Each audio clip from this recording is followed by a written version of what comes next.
Olá, meus queridos aprendizes, eu sou o professor Bruno Milani. Nossa aula de hoje é sobre matemática financeira. Nas últimas aulas, nós conversamos um pouquinho sobre a matemática comercial, que é um conteúdo que introduz a matemática financeira. Vamos só relembrar um pouquinho quais são as diferenças entre a matemática comercial e a matemática financeira. Lá na matemática comercial, a gente lida com operações comerciais, acréscimos, descontos, cálculos de taxas de lucro. E aqui na matemática financeira nós vamos focar na variação do valor do dinheiro ao longo do tempo. Então lá nós falamos nas primeiras aulas sobre descontos, taxas e tal, e aqui na nossa próxima aula nós vamos falar sobre os mecanismos de capitalização, ou seja, como nós vamos fazer cálculos de juros. E dentro das diversas variações nós temos juros simples, juros compostos, depois nós temos operações de desconto comercial. São exemplos daquilo que nós veremos a seguir. Mas antes da gente entrar no conteúdo propriamente dito, nós vamos falar um pouquinho sobre os conceitos que permeiam a matemática financeira. O que é a matemática financeira, enfim? Nós podemos definir a matemática financeira como sendo um conjunto de técnicas e formulações matemáticas com o objetivo de resolver problemas relacionados às finanças. Então é algo bem simples. São técnicas matemáticas aplicadas nesse contexto. E basicamente nós vamos nos preocupar em utilizá-las para analisar a evolução do valor do dinheiro ao longo do tempo. Quais são os elementos básicos na matemática financeira? Nós temos o capital, temos os juros, temos o montante e temos o tempo. São as 4 variáveis que mais vão afetar os nossos cálculos e agora eu quero que a gente preste atenção no que significam cada uma delas.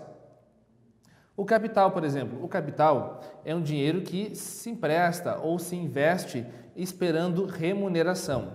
Um exemplo do capital. Nosso amigo Joseilson, ele foi ao banco e fez uma aplicação de R$1.000, portanto, ele aplicou um capital de R$1.000. Certamente o Joseilson está esperando receber juros dessa aplicação. Então, ele está emprestando R$1.000 ao banco na expectativa de receber uma certa remuneração. Então, R$1.000 é o capital do Joseilson. Um outro elemento são justamente os juros. Os juros, como eu já falei, é a remuneração que se paga para que uma pessoa ceda temporariamente o capital que dispõe. Então, no nosso caso do amigo Joseilson, ele foi ao banco para verificar a situação daquela aplicação que ele tinha feito. Ele percebeu que o valor dessa aplicação aumentou em R$120, porque o banco remunerou a aplicação dele em R$120. Então, nós chamamos esse valor de juros. Joseilson recebeu R$120 de juros. Um outro elemento importante é o montante. O montante é a soma do capital com os juros daquele período. Então, no caso, no exemplo do nosso amigo Joseilson, se ele foi ao banco levando R$1.000 e se ele tinha R$120 de juros que foram recebidos, ele agora possui R$1.000 mais 120, possui R$1.120 lá na sua aplicação. Portanto, hoje, após o prazo que o Joseilson deixou o dinheiro aplicado, ele possui um montante de R$1.120. Esse montante foi gerado pelo empréstimo do capital por um tempo que nós ainda não conhecemos, certo? E é por isso que agora nós vamos falar sobre o próximo elemento, que é o período de capitalização. O período de capitalização define o prazo da nossa aplicação financeira, ou seja, o tempo em que o capital precisa ficar aplicado ou investido ou emprestado. Então, no caso do nosso amigo Joseilson, ele deixou o capital aplicado por 6 meses. Portanto, o período de capitalização é de 6 meses. Então, para gerar aqueles R$120 de juros que vocês viram, ele teve que esperar 6 meses. A gente chama esse período de capitalização muitas vezes de N ou de T, dependendo da notação que vocês considerarem. Dependendo do livro que vocês forem olhar, muitos chamam de T, outros chamam de N, tanto faz. O importante é que aquela variável representa o tempo em que o capital ficou aplicado. Para resolver um pouquinho, melhor, para ajudar um pouquinho a nossa resolução, a gente cria diagramas de fluxo de caixa. Esses diagramas vão nos mostrar uma ilustração sobre como esse capital fica aplicado ao longo do tempo. Então, vocês estão vendo na tela aí um diagrama de uma operação de aplicação. Numa operação de aplicação, eu começo emprestando para o banco um determinado valor. Então, quando eu cedo um valor, eu tenho uma flechinha para baixo, porque é uma operação negativa para mim. Eu estou emprestando valor, estou entregando dinheiro para alguém, represento isso com uma setinha para baixo e vocês percebem que isso acontece lá no período zero, certo? Bom, eu vou ter um período de capitalização, vou ter um tempo de aplicação que a gente vai chamar de N. E após esse tempo, eu espero receber o meu valor de volta, né? Eu espero receber aquilo que eu investi de volta e juntamente com os juros do período. Eu chamo esse valor de montante, né? Aqui na tela aparece como valor futuro, é a mesma coisa que montante. Então, após o prazo N, eu vou representar o recebimento desse montante por uma flecha para cima, porque é um evento positivo para mim, é um fluxo positivo de recursos. Eu estou recebendo o capital corrigido de juros. Então, quando eu recebo um valor, eu represento com uma flechinha para cima, certo? Então, numa aplicação, funciona assim, mas numa operação de empréstimo, é um pouquinho diferente. Se eu for no banco tomar um empréstimo, eu vou começar inverso. Eu vou começar recebendo um valor lá do banco. E é por isso que eu começo o meu diagrama de fluxo de caixa com uma seta para cima. E essa seta está no período zero. Eu vou ter um período de capitalização, que é um período pelo qual o capital fica aplicado, e após esse período eu vou ter o que pagar, logicamente, o empréstimo que eu fiz. Então, no período N, que é o período onde termina o prazo do empréstimo, eu tenho uma seta para baixo. É a seta que representa o valor que eu tenho que pagar lá para o banco. Então, nesse caso aqui, o valor presente é positivo, recebi do banco, e o valor futuro é negativo, depois eu vou pagar para o banco. O valor presente é o meu capital, é o que eu estou recebendo hoje do banco, e o valor futuro é o montante que eu tenho que pagar para o banco ao final da aplicação. Um exemplo, então, do caso do Joseilson. Como é que a gente monta o fluxo de caixa lá do Joseilson? Ele ele emprestou R$1.000 para o banco. Então, eu estou mostrando na tela para vocês agora. Seta para baixo, R$1.000 no período zero, porque ele começou a operação emprestando R$1.000 para o banco. Então, o período zero foi uma setinha para baixo, um fluxo negativo de recursos de R$1.000 para o Joseilson. Depois, eu termino a operação no período N, que é 6 aqui no caso, né? Então, ao final de 6 períodos, eu tenho uma seta para cima e o valor de R$1.120, que é o ponto onde o nosso amigo Joseilson ele resgata a aplicação dele, ele resgata os R$1.000 mais os 120 de juros que ele recebeu, ele resgata 1.120 após 6 meses. Portanto, lá no final do nosso diagrama, nós temos R$1.120 e uma seta para cima, porque é um fluxo positivo de recursos. Ele está recebendo de volta os seus R$1.120, o seu valor aplicado com a correção. Nem sempre os fluxos de caixa são tão simples quanto esse. Às vezes eles podem ter algumas nuances. E é por isso que eu vou mostrar para vocês agora o exemplo da Juremilda. A Juremilda precisou tomar um empréstimo de R$6.000. No contrato que ela fez com o banco, ela prometeu pagar 4 parcelas de R$2.000 ao longo de 4 meses. Então, como é que a gente vai representar no nosso diagrama de fluxo de caixa essa operação da Juremilda? Nós temos uma seta para cima quando ela recebe o valor lá do banco, que é R$6.000. Depois nós temos várias setas que vão representar os pagamentos que ela vai fazer lá para o banco.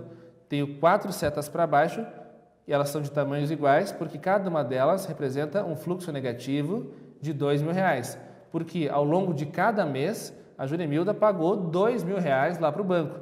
Então, o momento zero é o momento em que a Juremilda recebeu R$6.000. Fluxo positivo, seta para cima.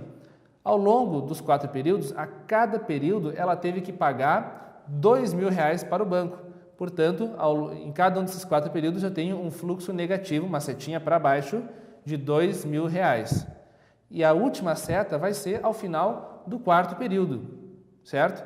Então, isso resume a aplicação da Juremilda. Recebeu R$6.000 e fez 4 pagamentos ao longo de 4 meses de R$2.000, que vão ser representados por 4 setas para baixo. Esse diagrama vai nos ajudar a entender algumas operações que no futuro podem começar a ser um pouquinho mais difíceis de compreender. Só que alguns princípios são importantes. Nós temos que tomar alguns cuidados quando a gente analisa um problema de matemática financeira. Por quê? Porque o valor do dinheiro varia ao longo do tempo. Então, a gente tem ter muito cuidado, porque quanto mais próximo da data de recebimento, maior é o valor do dinheiro. Pois o tempo que o dinheiro fica emprestado, essa demora, implica numa perda de oportunidades. Então, quanto mais próximo eu estiver de receber o dinheiro, maior é o valor desse dinheiro. Um exemplo da Juremilda. Será que a Juremilda, ela tomou 6 mil reais emprestado e pagou 8 mil para o banco, porque foi 2 mil ao longo de 4 meses? Não é bem assim, gente, porque a gente nunca pode somar valores em datas diferentes. Um exemplo, olha o exemplo do Cleverson. O Cleverson deve ao banco 7 parcelas de R$ 1.500. Então, ingenuamente, eu posso imaginar que ele deve R$ 10.500 para o banco, né? 7 parcelas de 1.500, 7 vezes 1.500 dá 10.500. Será que ele deve 10.500? Na verdade, não. Isso não teria sentido financeiro. Por quê? Porque cada uma das parcelas do Cleverson tem um valor diferente da outra. Ela tem um valor nominal, um valor aparente de 1.500. Mas, na verdade, o valor dessa parcela é diferente, porque cada uma delas está em um período de tempo diferente. Quanto mais próxima do recebimento a parcela estiver, maior é o seu valor. A gente pode exemplificar isso quando a gente pensa que se o Cleverson for lá no banco hoje, no período zero, quitar essa dívida, ele não vai pagar R$ 10.500, porque o banco muito provavelmente vai dar um desconto lá para o Cleverson. E esse desconto vai ser maior para as parcelas que estão mais longe, que estão a vencer no prazo mais longo. As parcelas que estão próximas vão receber pouco desconto, porque ele vai estar adiantando por pouco tempo. Agora, as parcelas que estão mais distantes no tempo vão receber um desconto maior, porque ele está fazendo um adiantamento muito maior para aquelas parcelas que estão mais longe. Portanto, a gente imagina que essas parcelas do Cleverson têm uns juros embutidos. Então, se ele for lá no banco hoje, com certeza ele vai pagar a dívida dele com menos de R$ 10.500. Ele vai receber desconto. Não cabe, nesse momento, a gente calcular qual vai ser o desconto, certo?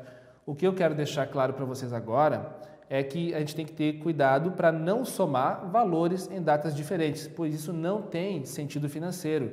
E isso é algo que vocês têm que levar sempre quando vocês estiverem resolvendo um problema de matemática financeira. E é isso que eu quis exemplificar aqui com o exemplo do nosso amigo.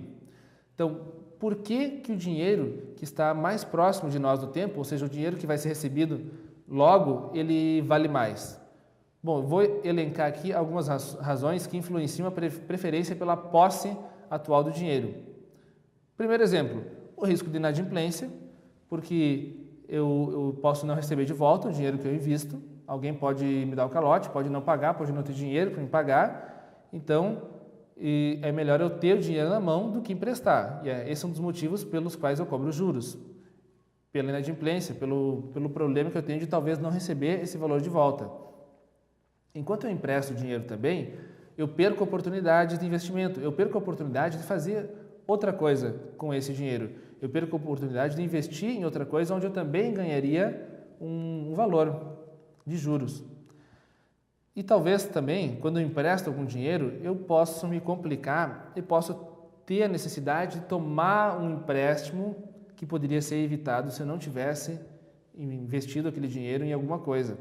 Então, quando eu faço um investimento, eu estou abrindo mão de certas comodidades, estou abrindo mão da segurança que eu tenho, estou abrindo mão de investir em outras oportunidades, estou abrindo mão da liquidez de usar aquele dinheiro a qualquer momento que eu precisar.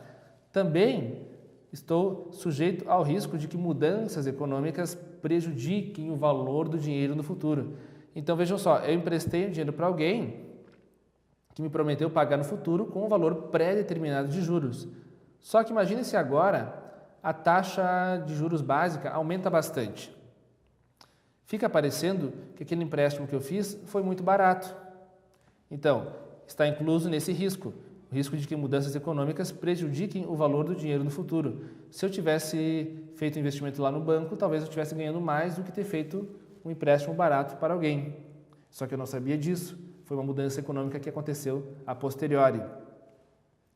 Bom, resumo da aula de hoje. Nós falamos sobre conceitos fundamentais de matemática financeira, capital, juros, montante e tempo.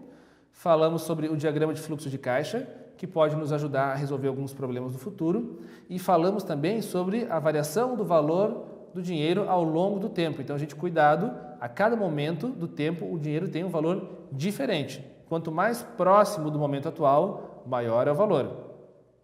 Muito obrigado pela atenção de vocês e a nossa próxima aula será sobre a capitalização simples. Vamos iniciar o estudo sobre os juros simples. Eu vejo vocês lá então. Tá legal?